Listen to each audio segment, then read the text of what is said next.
Sagalee qeerrooti. Sagaleen qeerroo torbaanitti guyyaa 3 diddaa uummata Oromoo fi saboota cunqurfamoo impaayera biyyattii mara akkasumas shira mootummaa abbaa irree wayyaanee kan gabaasu. Kun sagalee qeerrooti.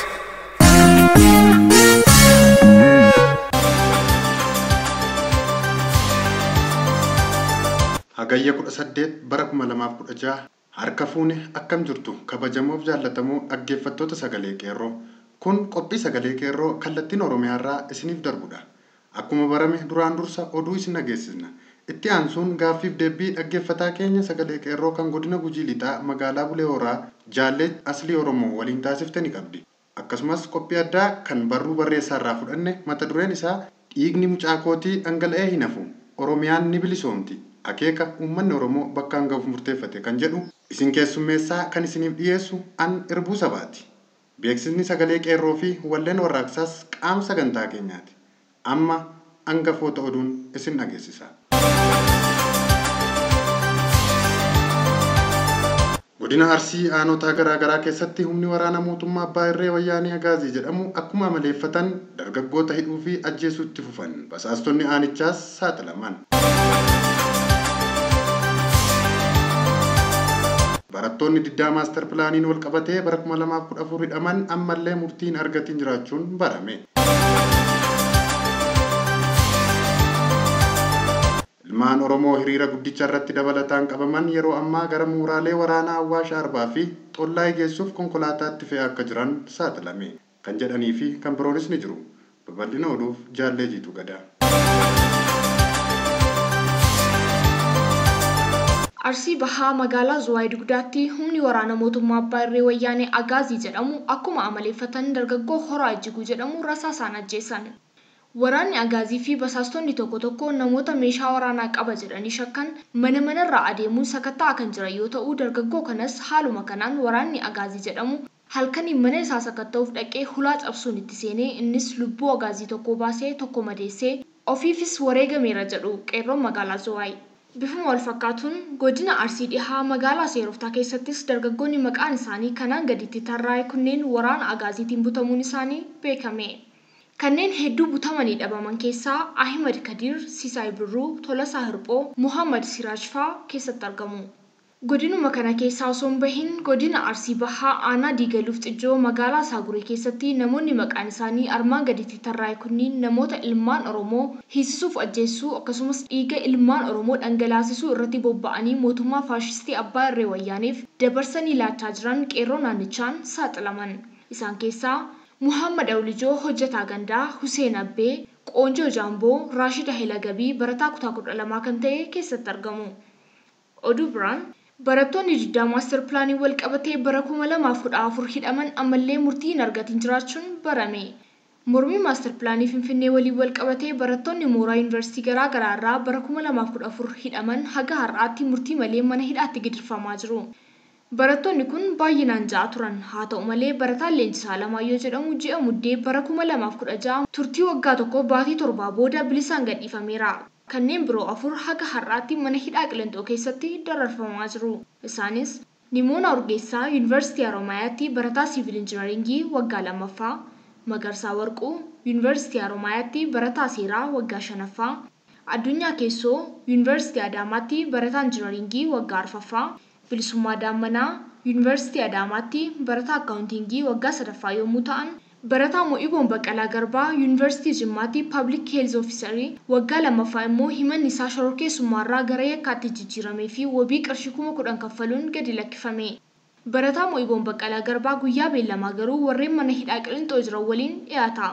Manni murtii wayyaanee kun barattoota kanatti insammuu akka miidhamaniif beellama baatii 3 fi 4 itti dheeressuun beellamaa ture. Kanumarraa ka'uun guyyaa kaleessaas jechuun hagayya 17 bara 2016 galmeen barattoota kanaa qoratamee yookiin bilisa yookiin immoo yakkamtoota jedhamuuf beellamamanii jiru. Ammas beellama sadhumaa hagayya 20 bara 2016tti beellamamanii akka jiran barattoonni gidirfamaa jiran kunneen sagalee qeerroof himan.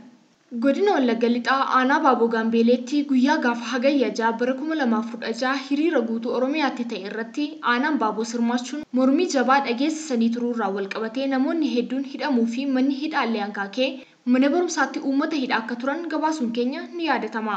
Ammas namoonni hedduun hidhaatti dararamaa kan jiran yoo ta'u, dargaggoo lama kan maqaan isaanii Jaafar Caalii fi Jaafar Qawwee jedhaman immoo mana hidhaatii baasanii eessa akka geessan hin beekamu. Uummannis darara guddaa ilma namaaf hin malle keessa jira jedhu qeerroon naannichaa.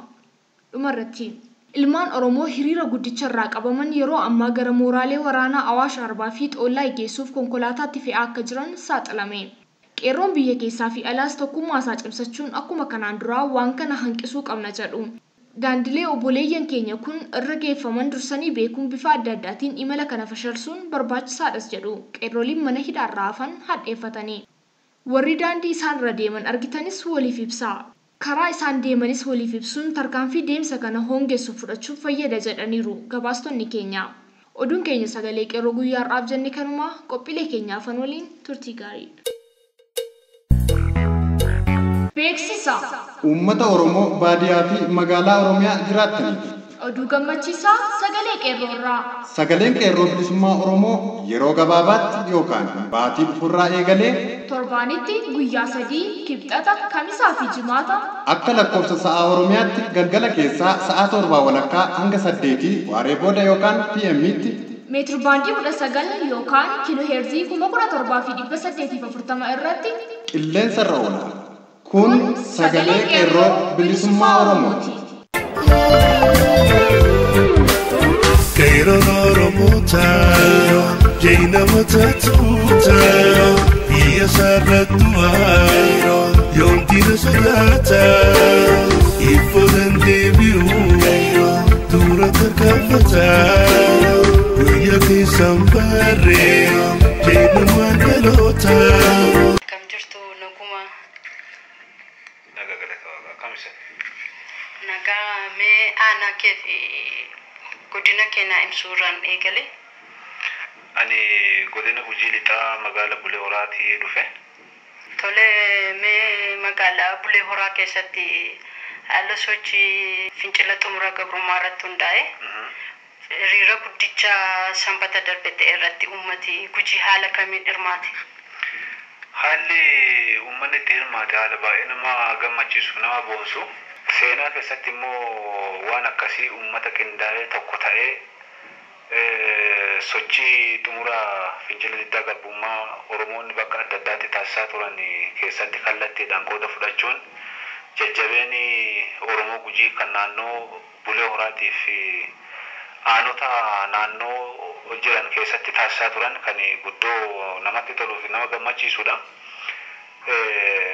Hiriirichi ganama naannoo sa'a 12 kaasee amma naannoo sa'aatii 6 akkasitti itti fufe dhaadannoowwan garaagaraa qaqqabachuudhaan sagalee isaanii guutumaa guututti bifa nama hawwatuu fi bifa milkaa'ina guddaa qabuun xumurame. Hayyee uummati hundinuu irratti beera bifa milkaa'ina qabuun xumurame jette. Mee dhaamsa uummati sagalee isaa dhageessisuudhaan hiriira beesan irratti wanneen isaan dhaadannoowwan qabatanii ba'an keessaa mee tokko tokko eeruu dandeessa? Jalqaba yoo hiriira nagaa kana ba'anii uummanni yoo hiriira nagaa kana baanu dhaadannoo biratti waa lama qabatanii ba'an. Wanni lamaan isaan qabatanii ba'an sun hargiisa waan jedhamu tokko jira. Kun immoo muka ibichaa kan baala qabu dheeraa isaa baala isaa wajjin qabatanii gateettii sanirra kaatanii deemaa turan. Hargiisi kun waan akka baay'ee hadhaa'uudha. Ibichilleen akkasuma. Yaa hadhoofnee nuti hadhoofnee irraa nu duraa goraa akka duri walitti mi'oofnu jechuudha ergaan isaa gabaabaadhaan. Kana qabataniiti kan dhaadannoo barreeffamaa biratti qabatanii kan ba'anidha. Dhaadannoon isaanii barreeffamaa fi sagalee afaan isaan dhaadataa turan immoo humni waraana agaazii kan wayyaaneen Oromiyaa keessatti bobbaasteertu guutumaa guututti Oromiyaa irraa haa ka'u. Mootummaan wayyaanee, mootummaan nama nyaataan, mootummaan hattuun, mootummaan harreen nurraa haa ka'uuti kan jedhudha. Ammas hidhamtooti siyaasaa kanneen akka Baqqalaa Garbaa fa'a mana hidhaatii gadi haa dhiifamanu kan jedhudha. Gama biraatiin immoo Oromoo bilisoomte, Oromoo bilisa taate haa taatuuti.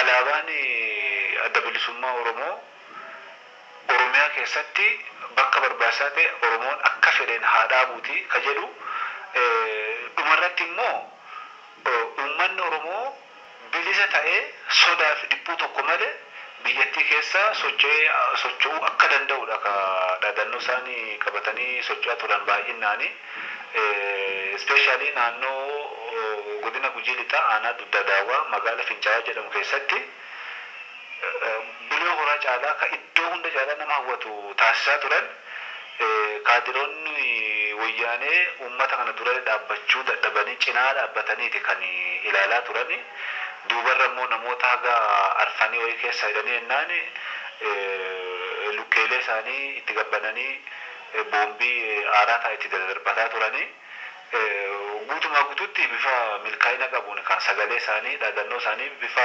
ammasiin jedhe kanaan isaan xumuratan. Inni isaan qabatanii baallatti naan jette suni maal jedhama ture maqaan isaa? Hargiisaa fi ebicha jedhani. Hargiisaa fi ebicha kana nama akkamiitu qabatee jira? Naannoon sun gujiinni aadaadhaan kan bulu isaa bitee fi wanti hundumtu toora qabdi. Hargiisaa kana namuma argeetu qabachuu danda'a moo abbootii gadaati moo foolleedha moo mee kana?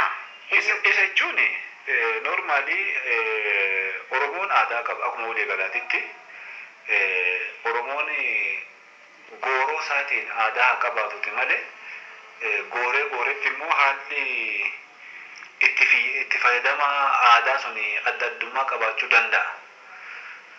Kan oguu siin jedhu Oromoon aadaa qabaa yoo siin jedhu akka taa'u qaba, akka ba'u qaba, akka dubbatu qaba, yoo duulu immoo akka duulu qaba. Amma mootummaa nama nyaataarraa duule uummanni Oromoo akkuma beekamutti kanaan dura naannoo walakkeessa waggaa tokkooti oli duulli mootummaa nama nyaataarraa gaggeeffamaa ture.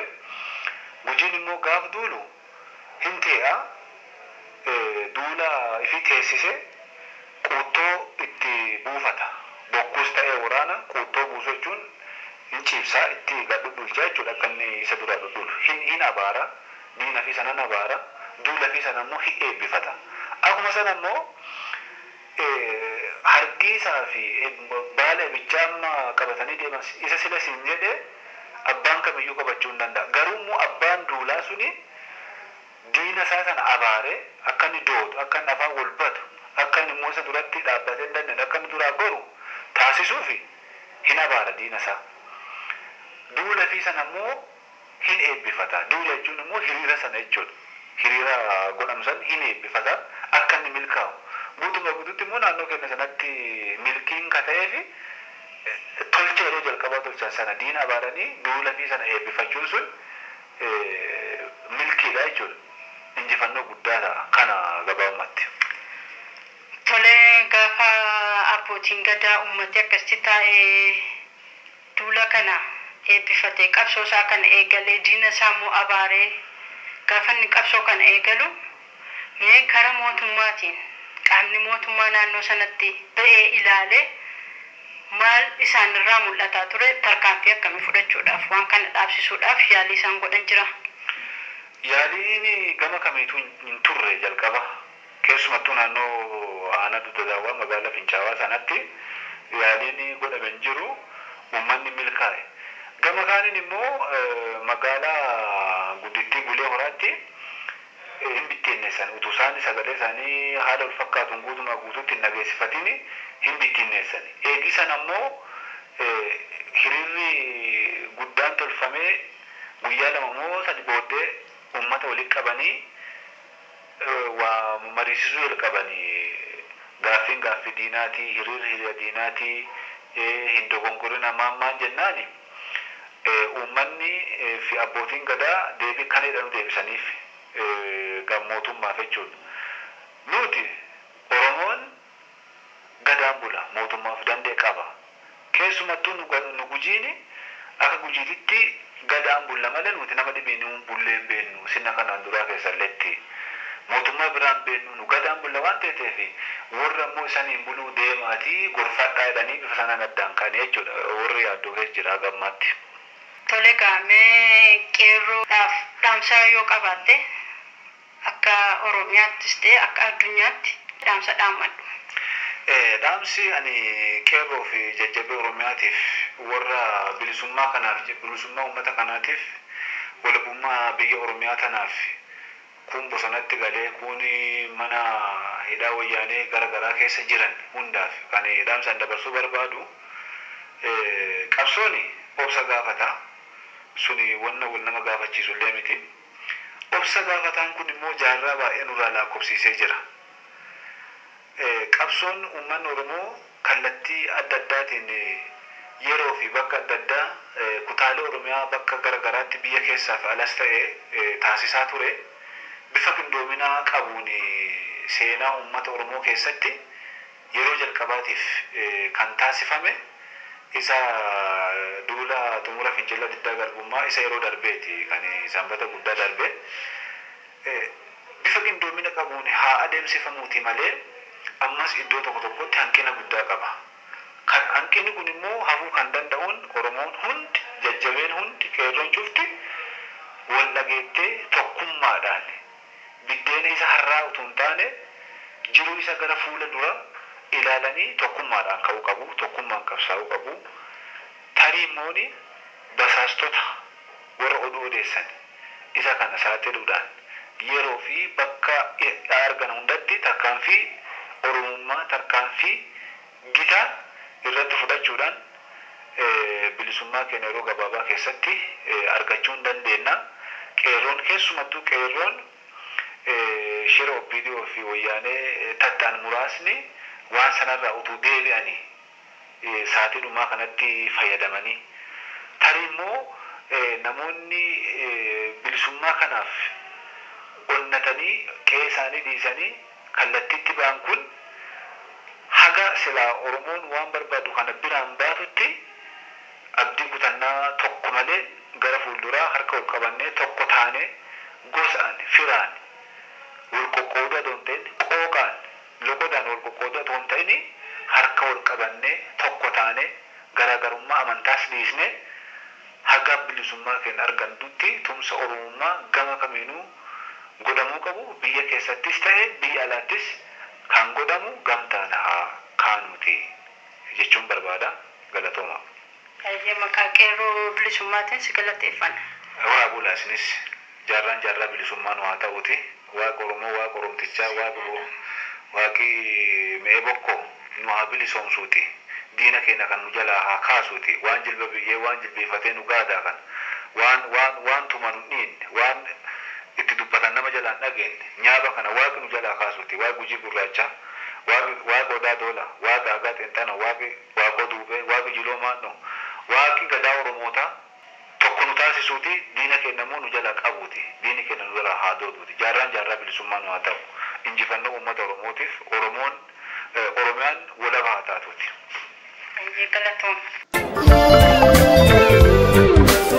Qeerroon Oromootaa jeena matatuutaa biyya sarrattumaa yoomtiina sodaataa ifoo dandeebi'uu dura tarkaanfataa guyya keessaan barree jeenumaan dhalootaa.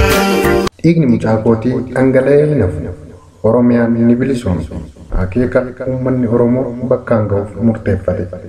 Hagayya 6 bara 2016 irraa eegalee fincilli xumura gabrummaa qeerroo bilisummaatiin hoogganamee guutuu Oromiyaa keessatti bifa addaan akka ibidda saafaa boba'aa jiru keessatti Oromoon meeshaa maleeyyii rasaasa mootummaa gabroonfataa Impaayera Itoophiyaatiin ajjeefaman hanga har'aatti lubbuun namoota kana 283 ga'uunsaa maddeen jaarmota mirga dhala namaa hospitaalaa fi poolisarraa dhagahamaa jira. Fincila kana keessatti kanneen wareega baasan harki 92 qabxii 8 shamarran dargaggoo fi daa'imman egeree fi abdii borii kan ta'anidha.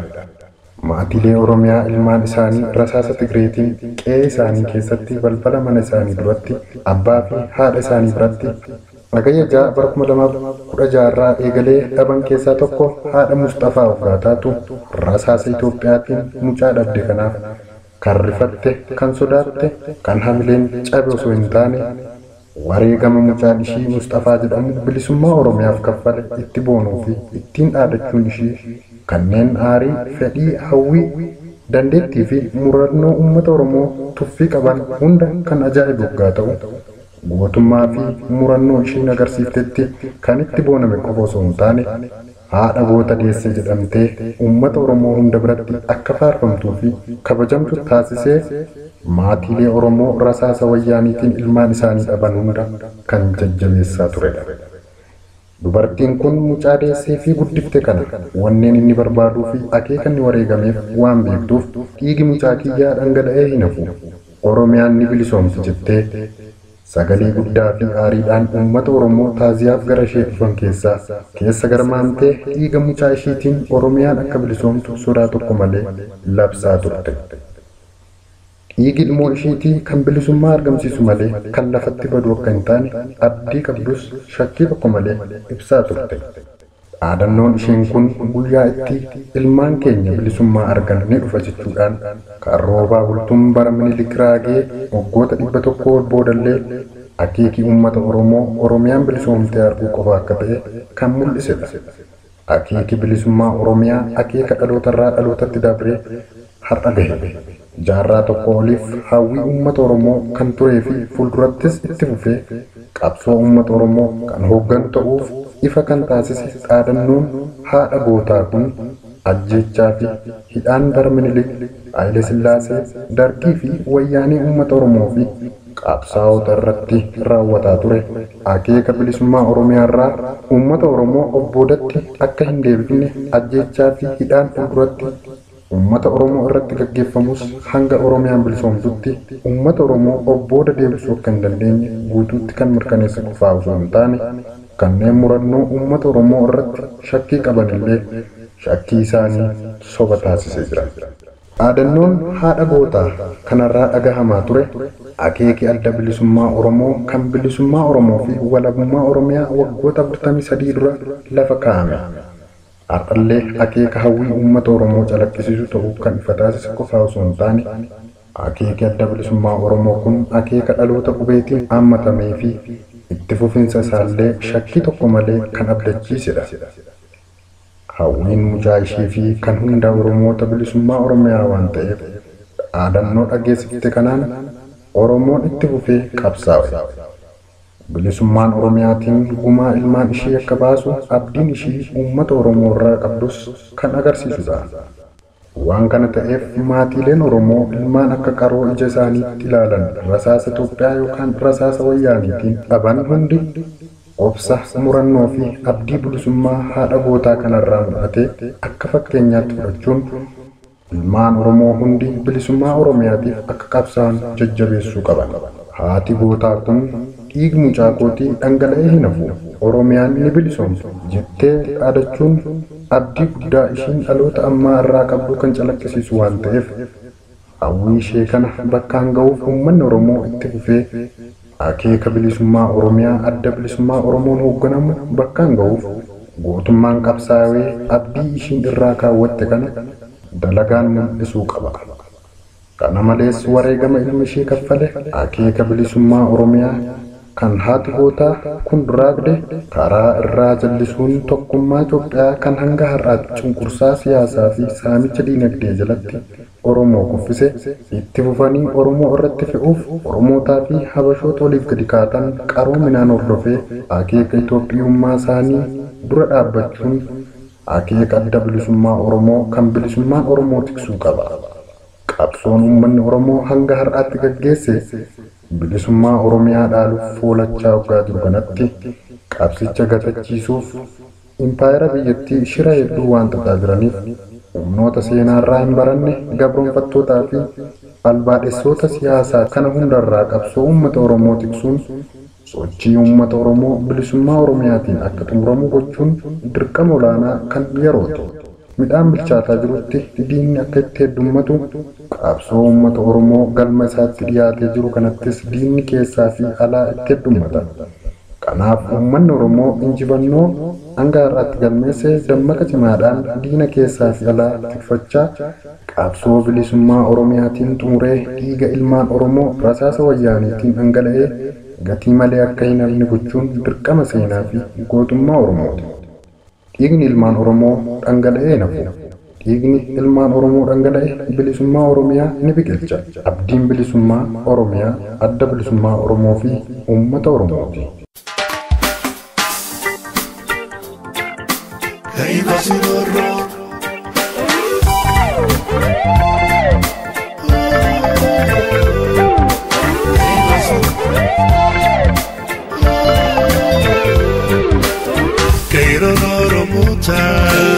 Jaina matatuta Iya sarratua Yontina sodata Ifo dan debiu Tura terkafata Guya kisambare Jaina mangalota Guya kisambare Jaina mangalota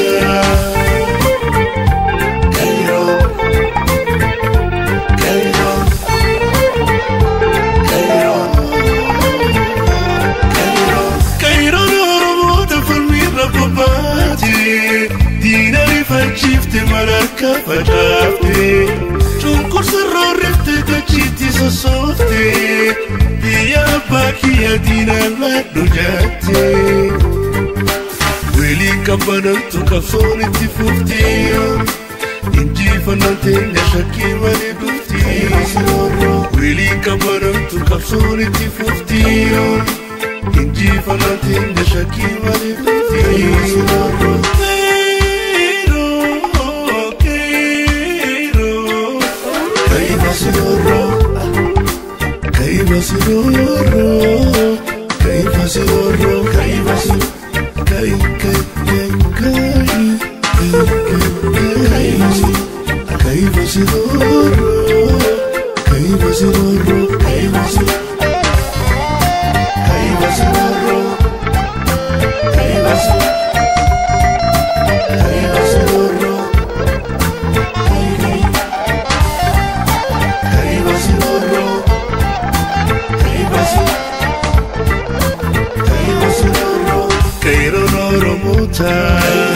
Jaina matatuta Iya sarratua Yontina sodata Ifo dan debiu Tura terkafata Guya kisambare Jaina mangalota Guya kisambare Jaina mangalota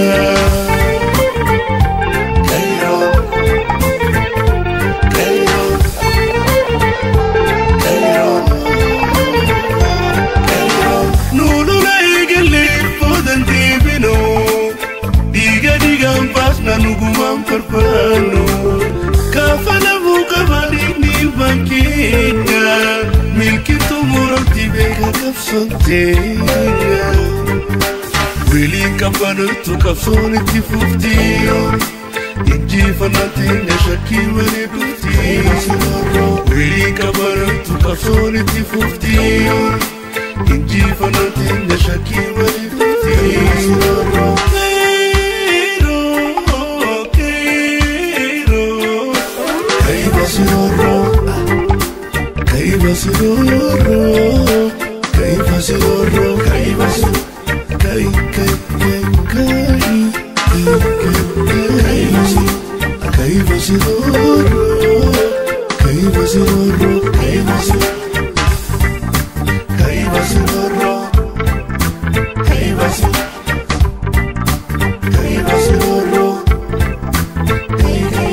Egaan dhaggeeffattoota keenya sagantaan keenya guyyaa har'aaf jenne kanumaan xumurra.